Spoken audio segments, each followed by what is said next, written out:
diperlengkapi oleh Allah, hidupnya selalu menyatakan kebaikan.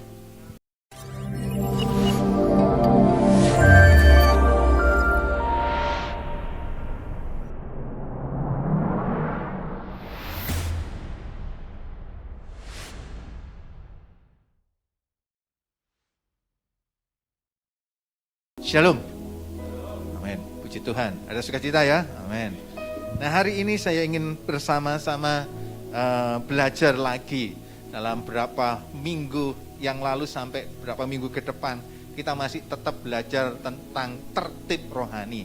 Karena justru kehidupan rohani kita akan bertumbuh kalau kita benar-benar mengikuti apa yang menjadi pegangan di dalam kebenaran firman Tuhan. Disiplin belajar pada saat ini saya memfokuskan tentang bersemangat belajar Alkitab.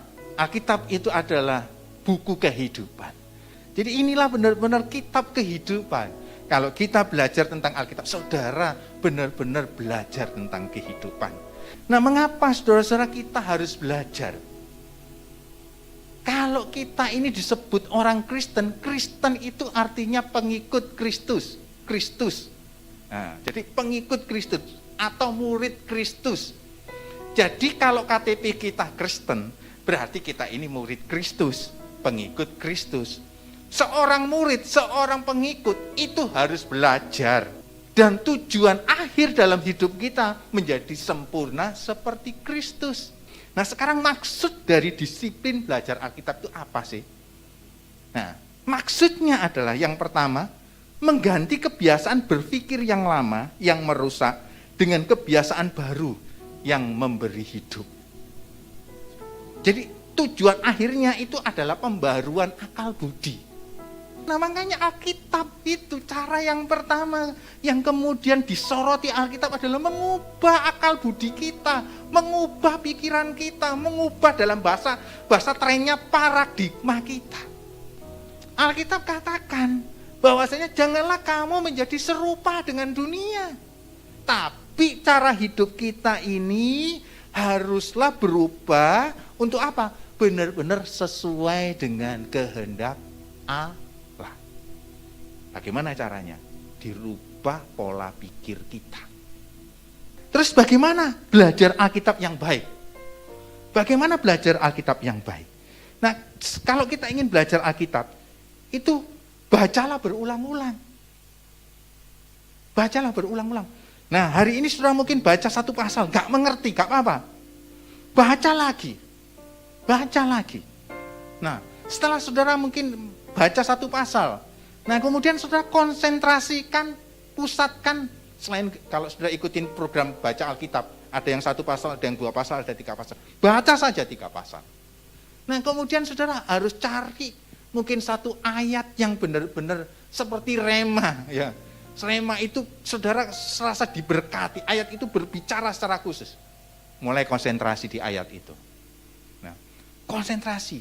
Dan kemudian pahamin. Yang ketiga itu pahamin. Pahamin itu saudara mencoba memahami gini, apa sih yang dimaksud ayat ini? Apa yang dimaksud Tuhan dalam ayat ini?